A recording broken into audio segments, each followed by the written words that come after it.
Fankahita ho azy ny dia sy ny dina rehefa dramana. Te hiroso amin'ny fanambadiana aho. Inona no ataoko raha misy olona mahaliana ahy? Anio sika dia hijery ny fizarana fa efatra. Tondra ny lohateny hoe famborahana fity, amin'ny teny frantsay déclaration d'amour. Inona marina no tianambara amin'izany hoe déclaration d'amour zany? Inona no hevitra zany? Ny atao hoe déclaration d'amour dia fanambarana amin'ny fomba ofisialy ny fihetseham-ponao sy ny fandrinao amin'olona iray. Fihetseham-po efa masaka tsara tao am-po, faniriana efa nolanjalanjaina tsara nandritry ny herinandro vitsivitsy na volana vitsivitsy na mety aman-taona mihitsy aza. Fanambarana izay milaza fa tsy tia hijanona intsony ianao amin'ny maha-pianadahy anareo, fa mihoatra lavitra dia ny mifankatia, mifamofo ho vady. Reto ary misy fomba mety anatanteranao izany déclaration d'amour zany. Tsy voatery hitovy amin'ny olona rehetra ny mety ataonao. Samy manana fomba mety heveriny fa mapety ny fanaovana déclaration d'amour ny tsirairay avy. Fa ireto no santiana ny azonao atao amin'izany. Atao am-bava le famborahana fity. Miresaka fanatrika amin'ilay olona. Atao an-tsoratra, tsy eo ianao fa ny taratasy no hitan'ilay olona. Fanao rehefa somary sarik'enatra ilay olona na mety misy antony manokana, azo atao daholo zany. Olona lefa manao an'izany déclaration d'amour zany, tsy ianao, tahaka ny natao tamin'ny Isaka. Ny rana Elezara mba hanao déclaration d'amour amin'ny Labana anadahany sy Betuela rainy. Déclaration nataony Isaka fa ao ny mpanompony rainy Elezara no nitondra azy. Ao amin'ny Genesis 3:20 no hitantsika an'izany. Ao koa ny miresaka mivantana amin'ilay rain'ilay olona. Tsy miresaka amin'ilay zazavavy ianao fa amin'ilay rain'ilay olona. Ohatra ny Jakoba, niresaka mivantana tamin'ny Labana rain'i Rahely izy. Genesis 7:20. Ny déclaration d'amour anankiray izay resantsika farany eto androany dia ny déclaration d'amour nataon'ny Rota. Fomba sarotra tanterahana raha amintsika malagasy ny nataon'ny Rota. Kanefa azo lazaina fa mifanaraka amin'ny kolotsaina jiosy izany. Déclaration d'amour izay natao tamin'ny alalan'ny fihetsika ary koa nisy teny izay napetrany ho fanamafisana izany. Rota 4:9-7. Dia nidina tany am-pamilony izy ka nanao arak'izay rehetra nandidiny rafozany vavy azy. Ary rehefa avy nihinana sy nisotro boaza ka faly ny fony dia nandeha handry teo amin'ny farany antontam-bary izy, fa nandeha nitsaitsaika kosa Rota, dia nanonga ny lamba teo an-tongony ka nandry teo. Izay ny fihetsika nataon'ny Rota. Nanokatra kely ny lamba teo an-tongotry boazy izy dia somary nisitrika kely fa tsy ny vatany rehetra angamba dia nandry teo an-tongotry boazy izy. Araka ny voalazan'ny Baiboly Diem dia fihetsika mitovy amin'ny fangatana fiarovana amin'ny mpanavitra zany. Amin'ny Goël moa fomba ilazana azy koa. Rehefa vitany Rota zay dia nisy teny nataony koa Rota 3:7. Ary noho ny mamatinalina dia taitra ra-lehilahy ka niarina hitsapa ary indro nisy vehivavy nandro teo an-tongony. Dia hoy izy, iza moa izato? Ary hoy kosa raha vehivavy, Rota, zatovavinao aho, mba rakofy ny lambanao ny zatovavinao, fa avana mahavitra ianao. Mba rakofy ny lambanao ny zatovavinao. Zay ny fihetsateny nyresany zay ny hevitra zany fehezanten'ny rota zany dia zao hoe boaza azonao tao ny miray lamba amiko boaza azonao tao ny miray miara-matory amiko azonao tao ny manambady ahy any ny tianotratrarina mihitsy tsy meloko am'izany ianao boaza ary ny tena okora ary ny lalàna misy eo amin'ny firenena misy atsika dia manana zo am'izany aho tena fantatry boaza tsara io déclaration d'amour nataony rota io satria ireo razambe ny tany aloha tany dia efa voatantara fandimby tamin'ny taranaka rehetra fa mitovitovy amin'izao koa no nataony Tamara tamin'ny Joda zay tsiza fa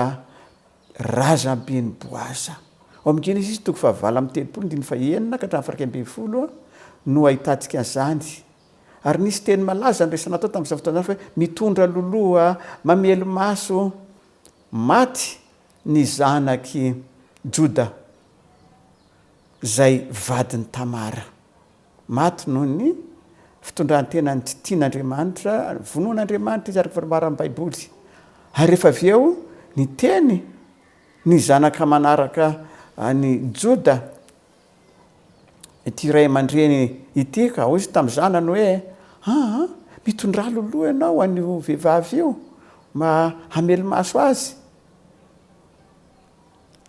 zavatra fanao mantsy zany ary nikeny any saingy rehefa nandry taminy izy dia nararany tamin'ny tany ny ranonainy tsy neken'Andriamanitra ary dia maty izy voatery nalefa lavitra i Tamara iandry ny falehibiazan'ity zanaka faralahy fahatelo kanefa dia indro efa lehibe le zaza tsy nomena ny Tamara dia nanao fihetsika Tamara ilazao meo ahy zay anjarako mba hamelo maso ahy ary dia ndreo izy nandry tamin'ny rafozan-dandra sendra andeha amin'ny lalan-toerana manakaiky nisy azy ty rafozan-dahiny ity dia indro fa bivoky izy nentina teo anatrehan'ny rafozan-dahiny izy ary rafozan-dahiny hoe vonoana ho faty Tamara dia nentina izy dia zao ny zavatra resany zay tompony ty tena tya no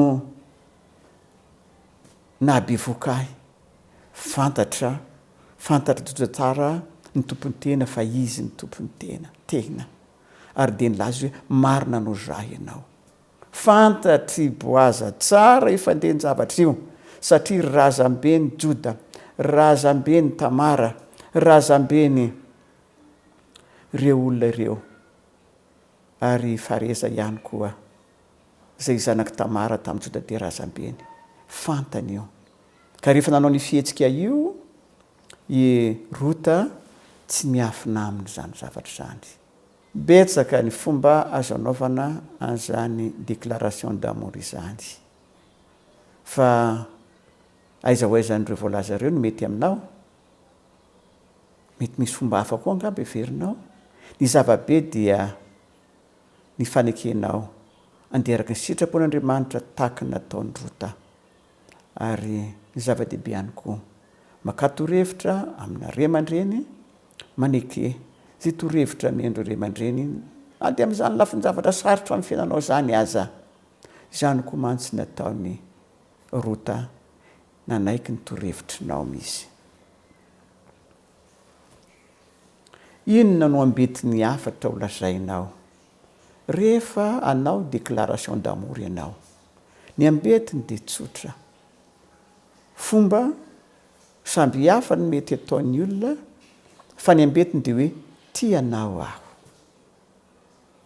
izao anefa io fehezanteny tsotra io kanefa manan-danja io tianao aho dia fehezanteny masina eny tena masina io fehezanteny io ka na dia vava olombelona azy ianao miteny azy dia saino fa hiteny zavatra masina ianao. Misy fahadisoana ataon'ny olona am'izao vaninandro ankehitriny izao.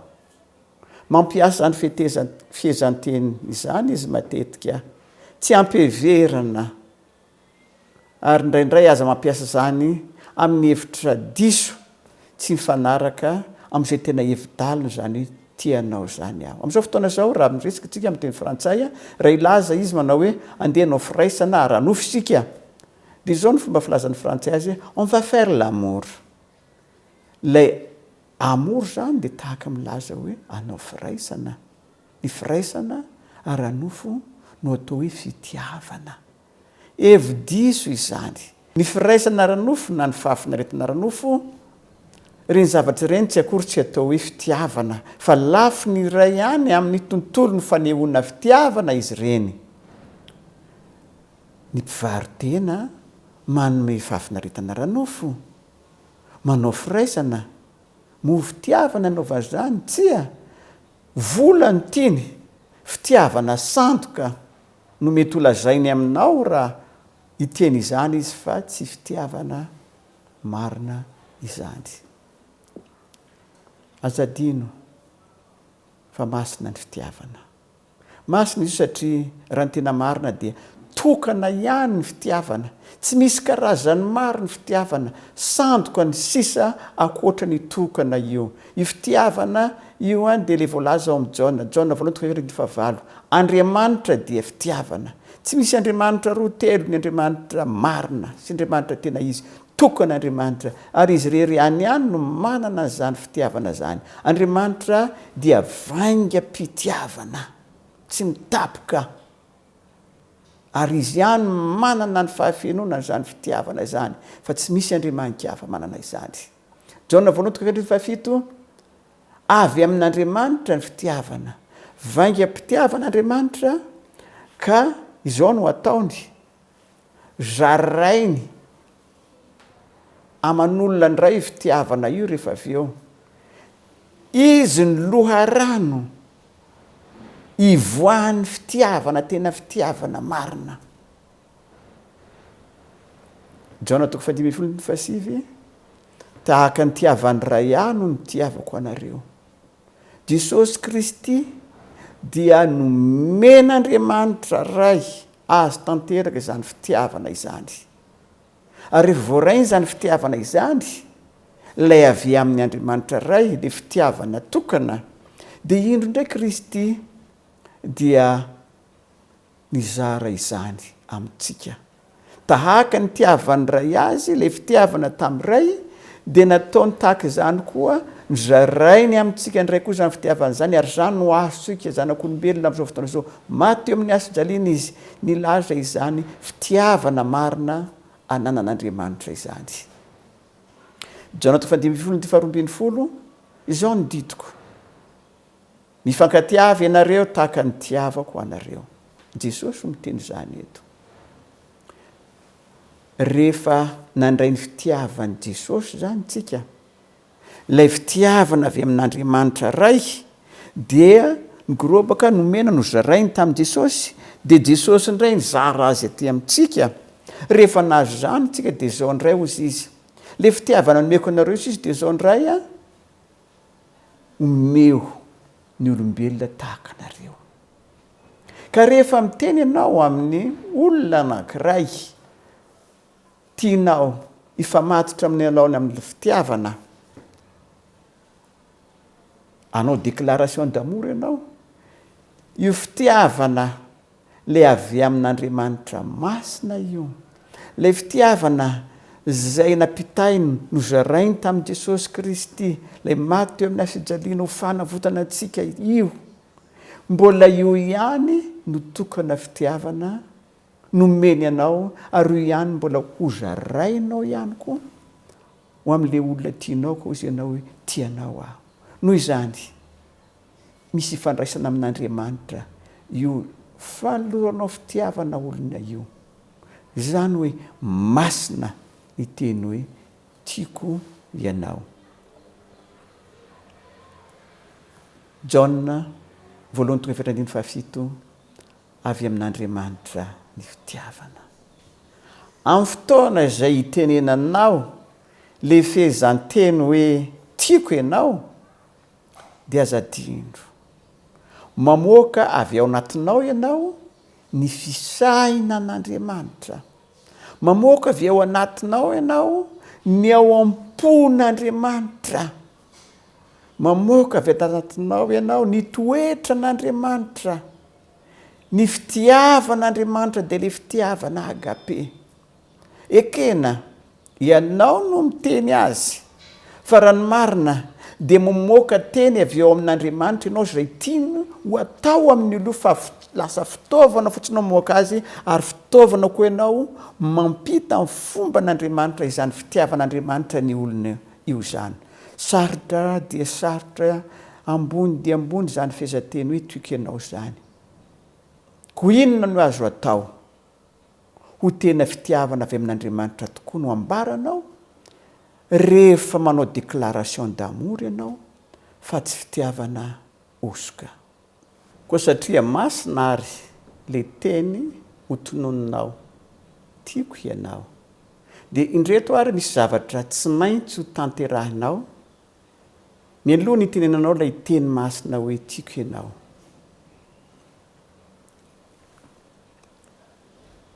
Misy zavatra telo nanirahaninao androta ho tanterahina mialoha ny anaovana ilay déclaration d'amour tamboaza. Lafiny zavatra telo izy ireo dia hoe mandroa, misora diloilo, miakanjoa. Rota toko fahatelo ndriny voalokatra amin'ny fahenina. Dia hoe inonao amin'ny rafozany vavy taminy tsy hitady izay tokantrano ahitanao fiadanana va aho mba hahasoanao ary ankehitriny tsisa ny havantsika vabo aza tompony ankizy vavy izay niarahanao indro ny koroka varo ordia eo ampamilona izy anio alina koa mandroa sy misora diloilo ary miakanjo. Reo le zavatra telo: mandroa sy misora diloilo ary miakanjoa dia midina ny ampamilona. Ary efa mandro izy dia fantaro izay andriny ary midira ka songainy lamba eo an-tongony dia mandry eo ianao.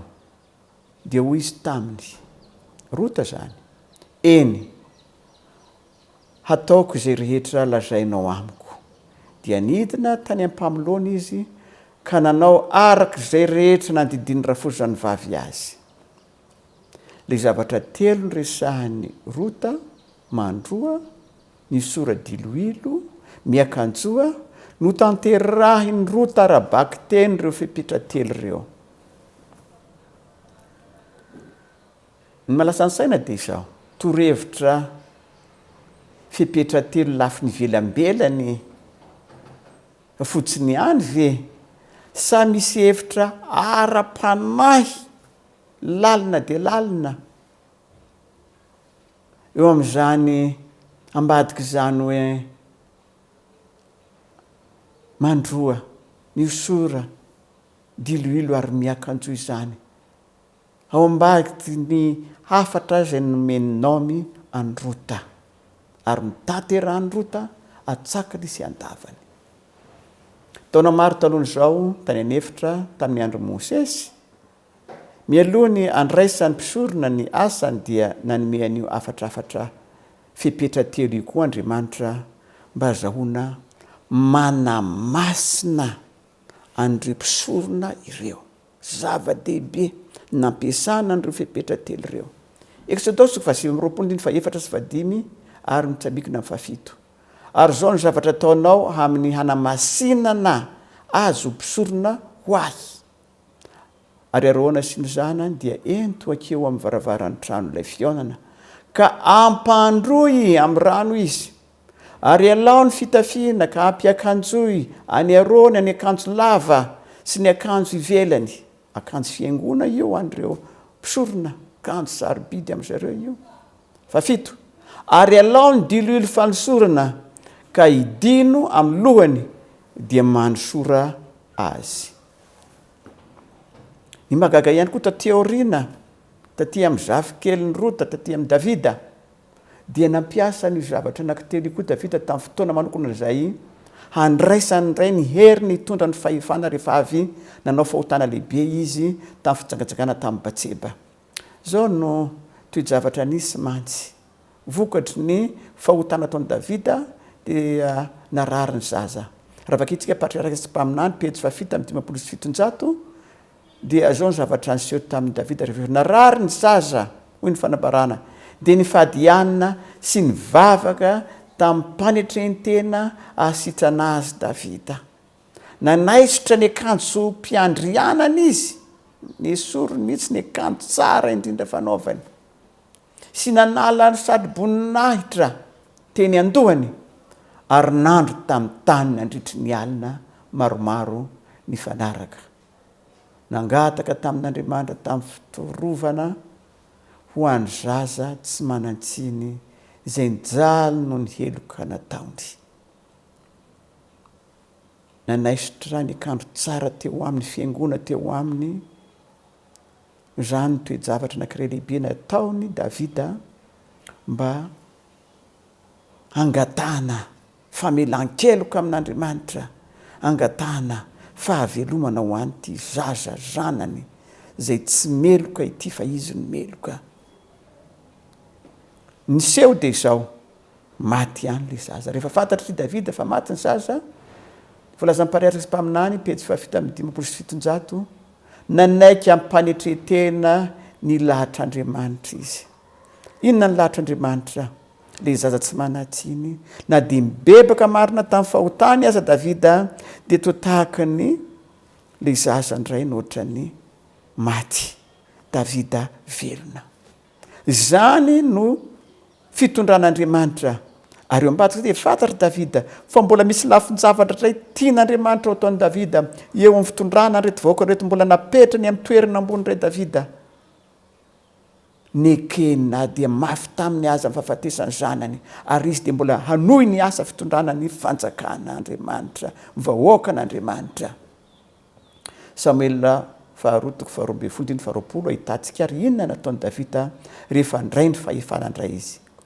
Dia niarina tsy nandro tamin'ny tany intsony Davida ary nandro sy niositra diloilo ary nanovany fitafiny dia nakao amin'ny trano Jehova nitoy ny rehefa aveo moa nandray ny fitondrana izy.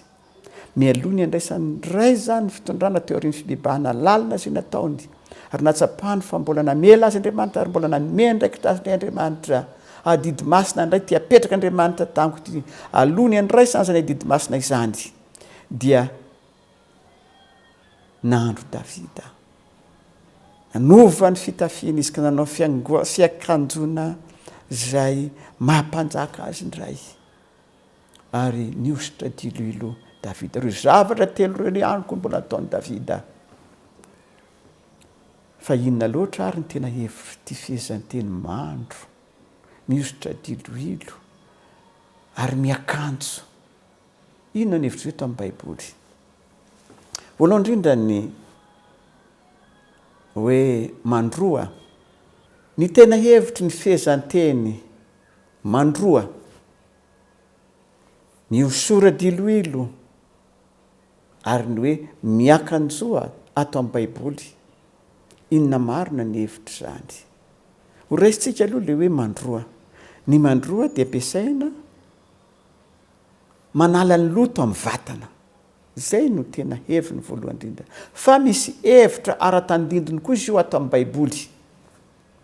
Manala ny loto ara-panahy, mibebaka tanteraka.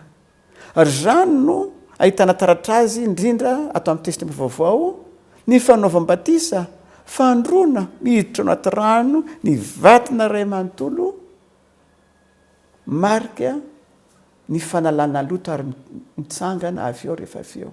Marika ny fibebahana, alentika ny fahotana, rina ny fahotana.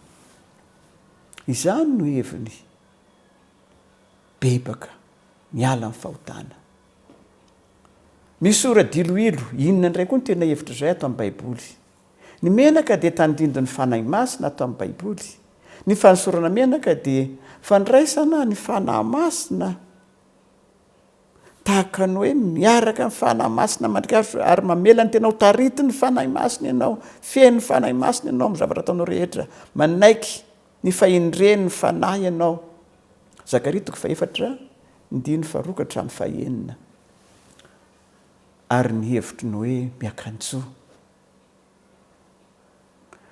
voalohany indrindra aloha raha mijery ny diema atsika dia misy dika teny tsaratsara koa Rota 7:7 ao amin'ny diema baiboly diema dia mandroa ianao misora zava-manitra dia anaovo ny akanjonao tsara indrindra izay zany tena zava-dehibe Rota andeha iseho ary amboaza dia anaovo ny akanjonao tsara indrindra ary zay zavatra zay koa no hitantaratra amin'ireo mpisorona hanao ny akanjony tsara indrindra Davida hanao ny akanjo mampanjaka azy izy ary Zakaria 4:7 koa dia hitantsika an'izany hevitra izany ary Josoa fitafiana maloto mpanoty izy niseho teny Andriamanitra nitsangana teo anolon'ilay anjely dia namaly Jehovah ka nilaza tamin'izay nitsangana teo anolony hoe esory aminy fitafiana maloto ary io koa izy tamin'ny indro efa nesoriko ny eloko ao rehefa esorina zany le fitafiana maloto dia midika fa nesorina koa ny fahotanao rehetra ny ratsy vitanao rehetra tamin'ny lasa dia inona natao amin'ilay olona rehefa avy eo ary ampiakanjoiko akanjo fiangona ianao akanjo tsara tarehinao entina mianjaika amin'ny fotoana seremony tsara malaza sy lehibe zay akanjo tsara io no voaresaka eto amin'ity afatra napetraka Naomi tamin'ny Rota ity Jesosy ihany koa dia niresaka ny fitafiana tsara entina amin'ny fety io ny fety nisy tamin'izay moa dia ny fampakaram-bady izao ny fanambarana ao Matthieu 12:12 ary no efa niditra ny mpanjaka izany mpihinana dia nahita lehilahy anankiray izay tsy ny akanjo fitondra ny fampakaram-bady dia hoy izy taminy ry sakaiza ahoana no hidiranao eto nefa ianao tsy miakanjo ny akanjo fitondra ny fampakaram-bady dia sina izy ny farany moa dia entina avoaka tandidon'ny fahaverezana mandrakizay inona ary ny hevitry menao akanjo tsara indrindra io akanjo entina amin'ny fety akanjo entina amin'ny fampakaram-bady enireo ny fanoharana pejy 2:2 paragrafy 7 ny fitafiana fitondra amin'ny fanasana fampakaram-bady dia mampiseho ny toetra madio tsy misy pentina tokony anana ny tena mpanaraka marina any Kristy zay no hevitra ilay miakanjo akanjo tsara indrindra miakanjo ny toetra ny Kristy toetra madio nanana ny Kristy raha toetatany izy dia tokony tahak'izay koa no hoentinao mialoha ny tenenanao ny le fihezanteny toika ianao toetra tsy misy petina ny bebaka tanteraka tamin'ny tsy mety nataonao tamin'ny lasa ianao nandiny tena izao anao hanao teny masina anankiray amin'ny olona anankiray ary tia hiaina manam-pandriana ny iaina amin'ny hevitra marina zany fihezanteny hoe toika ianao zany noho izany tsy maintsy manana toetra madio tsy misy pentina ianao zany amin'izay fotoana izay no tanterahan'ny roa tarabaky teny ireo afatry Naomi ireo kanefa azo antoka azo heverina ny nampiarany ireo hevitra ara-tandindona telo ny resantsika teo ireo hita tamin'ny fiainan'ny Rota zany mantsy nataoriana ny tenenana io teny io aza dia hita ny fihetsiny mbola ho hitontsika zany amin'ny manaraka fa tena ny iainany ireo zavatra telo ireo mialoha ny tenenana hoe tiako ianao ary dia aoka angataka famelana andro hibebaka amin'ny lasa rehetra izay manamboraka izany teny zany amin'ny olona anankiray aoka naiky motaritiny fanahy masina ka tsy ny fitaritany nofo no anjaka ao anatinao raha iteny zany ianao fa velao hotaritiny fanahy ianao manomboka amin'ny fotoana io satria izany fomba zaonao mitia tokoa amin'ilay fitiavana tokony avy amin'Andriamanitra izany olo izany aoka ndresy ny ota ary hitombo amin'ny fahamasinana ka hiakanjo le fitafiana tsara tsy tafiana fotsy rongony fotsy madinika hita amin'ny baiboly tao zany zay tiany Kristy anaovantsika dia ny fahamarinan'i Kristy ilay toetra ny Kristy le fomba fisainan'i Kristy le fanaon'i Kristy io no entinao mamboraka zany fitiavana izany amin'ilay olona mahalinanao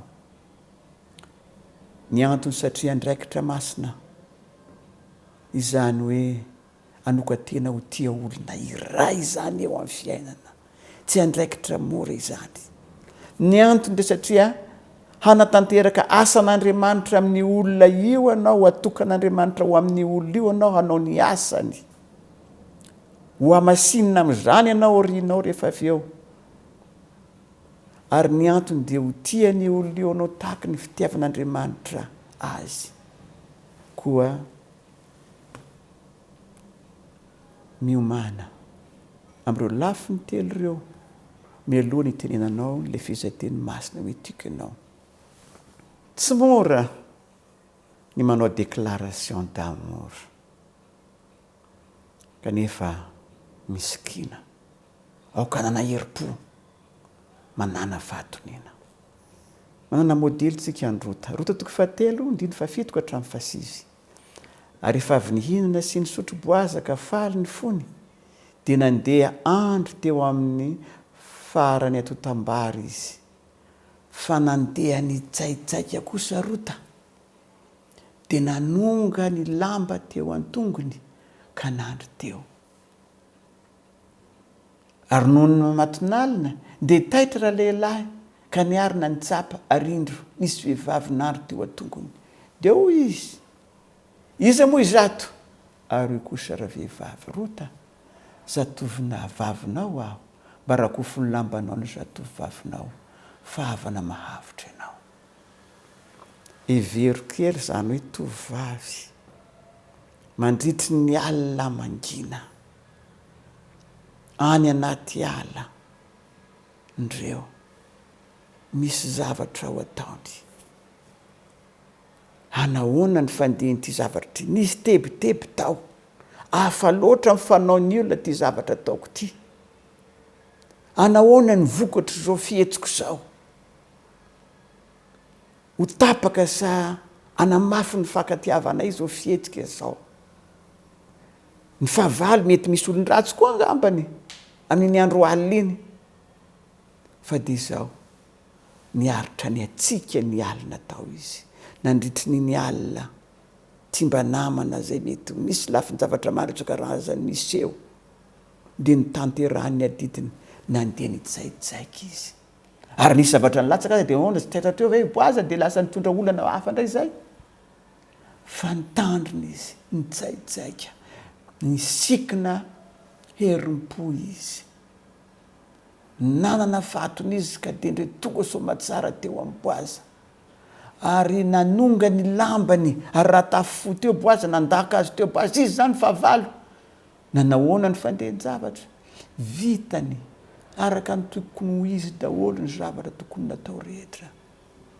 nanana fatony iny izy nanana herim-po izy nanatanteraka an'izany ary rehefa taitra ny ray boaza nantany izy zao dia tsy maintsy amoaka fihezanteny sarobidy sady manan-danja izy rota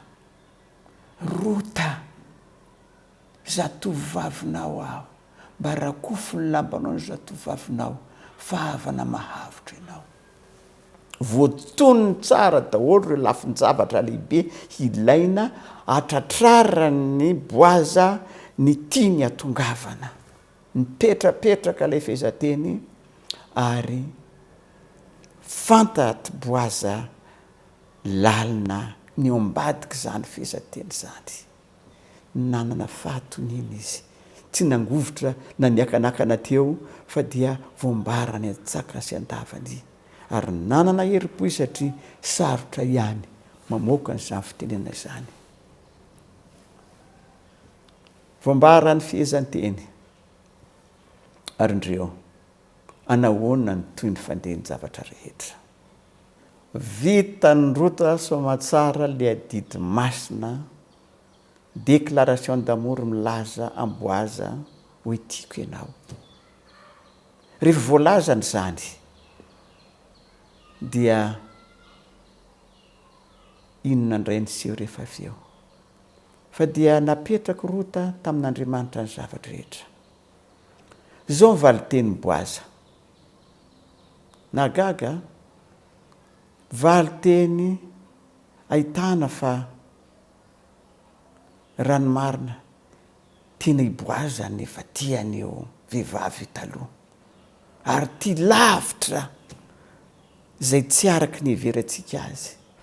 Saingy ny rota moa ny déclaration d'amour tonga aloha dia tahaka ny nanaraka tsy moramora nanamafy zany fotsiny izy. Rota toko 7 ndiny 10 ka hatramin'ny faraky 12 dia hoy izy Boaza zany, ho tahiny Jehovah ne ianao, avy dia nampanarahany teny soa ny fanambarany valiny ilay déclaration d'amour.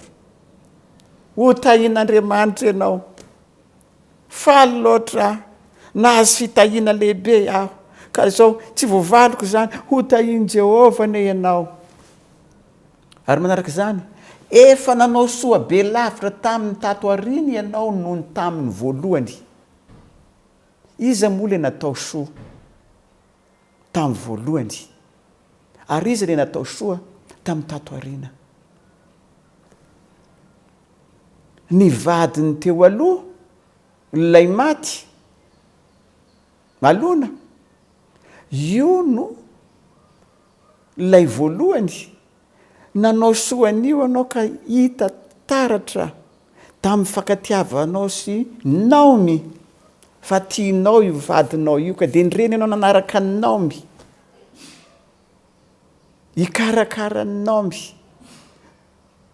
noho ny fitiavanao an'io vadinao io. Nanao soa tamin'ny Naomi ianao fa ny antony voalohany indrindra dia noho ny amin'ny vadinao. Kanefa izao lehibe ny fitiavanao ny vadinao ka dia nanifozanao ny tenanao andeha amin'ny tany tsy fantatra hiaraka amin'ny vavy antitra io. Fa izany indray le tiavinao faharoa dia tsapako, fa nataonao tamiko dia mbola be lavitra no nataonao tamin'ny Naomi, be lavitra no nataonao tamin'ny vadinao tamin'ny voalohany. Mety tsy nieritreritra zany rota.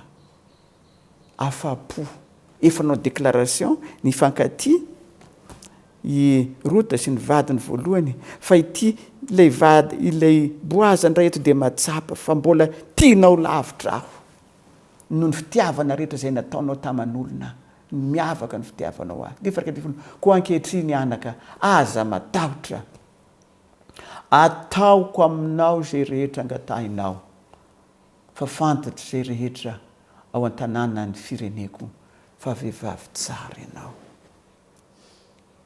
Tsapa ary fa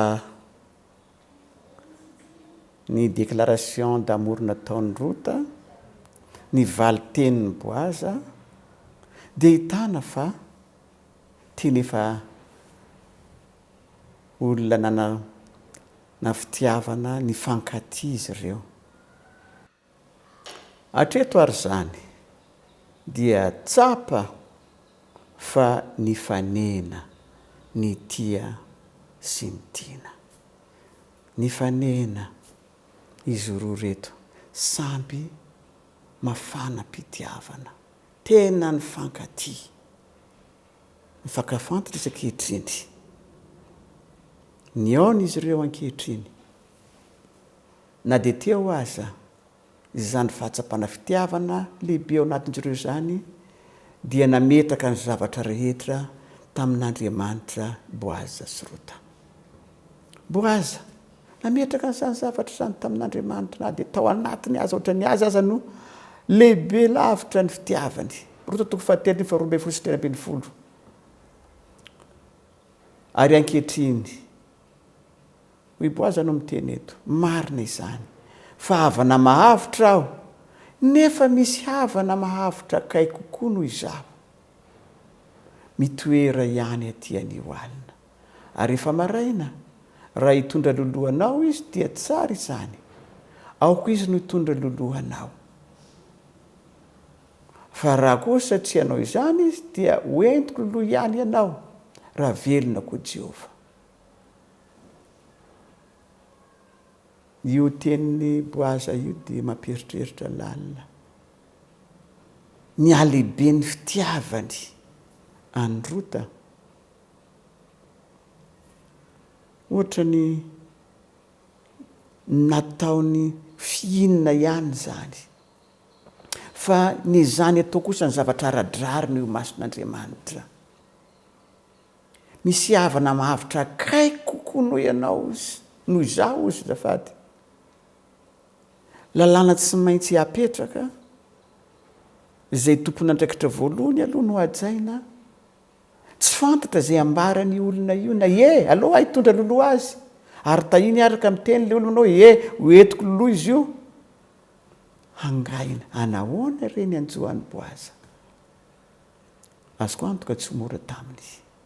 Mety nisy oratra-po satria efa niraiki-po tamin'ny Rota izy, kanefa nataony ihany izany. Ary nandeha amin'ny ara-dalàna mba hivoahany sitrapon'Andriamanitra amin'ity raharaha ity. Tsy ny fitepony foany jereny fa ny sainy nandinika ny sitrapon'Andriamanitra. Nanahoana ihany koa Rota 7:7. Dia nandro teo atongony mandra-pamarain'ny andro Rota. Hafa loatra koa ary mahafinaritra koa ty fihizantiana anankiray ity. Fantatra fa ty azo tanteraka koa Boaza. Izy nanao déclaration d'amour, fa nivaly teny Boaza manoatra noho ny déclaration d'amour aza. Nifankaty zany izy ireo, ny tena ny famatotram-po izy ireo, kanefa rehefa niteny Boaza hoe oka aloha fa mbola misy zavatra ara-dalàna tsy maintsy atao, dia ho hitantsika eo ny toyny rehefa avy eo. Dia inona nataon'ny Rota? Na dia fantany aza ny fitiavan'ny Boaza azy. Nandro teo atongony mandra-parain'ny andro izy. Raha tovavy hafa re ny sendran'izao, lehilahy efa fantatrao tianao mafy zao ary izy koa tianao mafy. Mety nivadika ny sainy, androany aloha dia tsy maintsy miaraka aminao eto Tsy nipetraka tany atongony ngamba izy fa nitolona tao atratrany. Kanefa Rota vehivavy manaraka izay fipitsiky ny fanahy, mibebaka ifanandro, ary ndreo nakinao akanjo fiakanjona tandindon'ny Kristy ny fiainany. Nipetraka teo atongotry Boazy izy, mandra-pamarain'ny andro. Tsy mandainga ny Baiboly fa tena teo tokoa izy. Tsy nafangaina, tsy niezaka izy hanafaingana ny fandehan-javatra ka nanara-po tamin'ny fihetseham-pony, fa ny andro ny fitaritan'Andriamanitra. Tsy noraroatiny ny alehibe ny fitiavan'ny Boaza ka ny antantany tamin'ny Boazy, ataontsika foana ny antsika fa tsika tsy anao aza fa mifankaty. Nampanjaka ny ara-drariny sy ny ara-pahamarinana ary nisosokevitry Boaza izy, mba tonga n'Andriamanitra ho manam-pahefana amin'izao raharaha zao, ka anao izay sitritra ny Andriamanitra, avelao Andriamanitra no hitondra ny raharaha na iny andran'Andriamanitra izy ireo. Oapolona 7:5. Ry tanora malala inao ity teny tompo amintsika ity. Matoky an'i Jehova amin'ny fonao rehetra, ny atrehan'ny lalana izay mety ho fantatrao eo amin'ny fankatiavana io. Anao déclaration d'amour ianao, ka eny ny valiny. Matoky an'i Jehova. Mbola misy zavatsarotra tokony ho alehanareo tahaka ny Boaza sy Rota, matoky azy. aza miankina amin'ny fahalalanao, aza miankina amin'ny fonao matokian'i Jehova. Fanariana ambony sy tsara sy masina ny déclaration d'amour. Tiako ianao iaino hatramin'ny farany na morana amin'ny sarotra izany fanambarana efa natao izany. Avelo Andriamanitra anatanteraka ny sitrapony. Ny alohan'ny amarantsika an'izao dinidiniko izao anio dia tiako ny tarika an'isetsika koa ny déclaration d'amour nataon'Andriamanitra izay nalany ny rota tahaka sy boaza tahaka. Genesis 3:7-20. Andriamanitra nao andeha sika morona olona tahaka ny endritsika araka ny tarehintsika ariako izy anjaka amin'ny hazan-drano ao amin'ny ranomasina sy ny voromanidina sy ny biby fiompy sy ny tany rehetra ary ny biby rehetra izay mandadina mikisaka amin'ny tany. Ary Andriamanitra nahary ny olona tahaka ny endriny, tahaka ny endrik'Andriamanitra no hamoronany azy. Déclaration d'amour voalohany io. Ny famoronana, ny fanirian'Andriamanitra amorona ary navitany izany famoronana izany. Nataony izany. Déclaration d'amour tamin'olombelona atonga antsika hiankina aminy, ho tia azy an'olo tena ho azy tanteraka. Ny tsy misy nataony zava-nisy olombelona. Sarotra kosehina zany asa lehibe nataony izany. Ary rehefa vitany izany famoronan'olombelona tsy nisy tonga nisy izany dia andreo izy nanolotra zava-tsy ho any zanak'olombelona. Ny fomba ny olo manao déclaration d'amour dia manolotra voninkazo kely. Fa tsy voninkazo kely natotr''Andriamanitra fa nomeny cadeau lehibe ny zanak'olombelona dia izao tontolo izao sy rehetra misy ao aminy, ny hazo, ny rano, ny biby, ny volamena rehetra, ny vato sy ny tany, ny zavatra rehetra tamin'ity tany ity dia nomeny tanteraka mba hanjakana izy reto izany. Tsy raozy. Mba ho babo ny fontsika. Déclaration d'amour zany ho an'ny zanak'olombelona nomeny zao tontolo izao. Fa mbola tsy ampy an'Andriamanitra zany, nanota ny olombelona jalo fahatelo ny fainambin'ny folo, fa toy izao nitiavan'Andriamanitra zao tontolo izao. Tiany ny olombelona. Ka inona nataony? Nomeny ny zanany lahatokana mba ninona?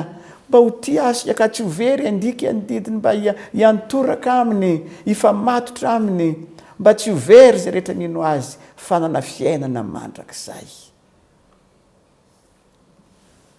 Tsy izao tontolo izao ihany fian'Andriamanitra ho antsika.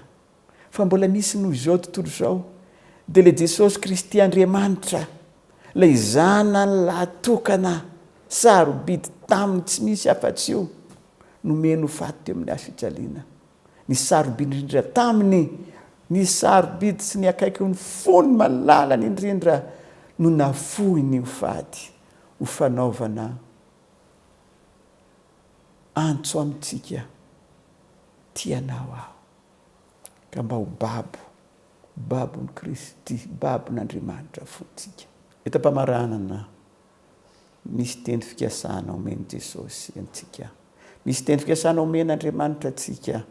Ilay efa nanao déclaration d'amour tamintsika, nanome antsika ny zavatra rehetra, nanome antsika ny Kristy ilay zanany Andriamanitra. Romaina 5:20. Izy Andriamanitra io tsy nandala ny tena zanany, fa nafohy azy ho antsika rehetra. Ka hoana no tsy hanomezany antsika ny zavatra rehetra koa miaraka aminy. Baiboly katolika moa no indramiko eto. Mahafinaritra ilay sizateniny. Andriamanitra tsy nandala an'i Jesosy Kristy fa nafohiny ho antsika. Ka raha misy asa masina teto antsika dia nanolotra fitiavana hanambady olona anankiray hiasa tahaka ny fomba rehetra tian'Andriamanitra atao amin'ny olona io, mo tsy homeny antsika ny zavatra rehetra, mo tsy homeny antsika ny fanatanterahana zany etaetantsika izay nataontsika tamin'ny déclaration d'amour zany, tahaka ny rota sy boaza no tanterahany rarana izy ireo. Ary matoky azy koa raha mandeha araka ny sitrapon'Andriamanitra isika dia ho tanteran'Andriamanitra koa ny tokantranonao. Jesosy io, zava-dehibe ny déclaration d'amour ary misaotra anao izahay amin'ny taridalana nomenao anay teo. Raha misy mikasanao déclaration d'amour atao ato amin'ireo niaino zany afatra izany, dia alety ao anatiny izany afatra ao izany, ka anatin'ny fahamasinana no andraisany izany teny holazainy hoe tiako ianao zany amin'ilay olona. Ary raha misy koa niain'ny afatra fa tsy aneo, Tompo amin'ny fotoana izay tenenany izany déclaration d'amour tiako ianao zany, dia ianao koa manamasina azy ka tsy maivandanja eo amin'ny fiainany, famborana zany teny zany eo masinao.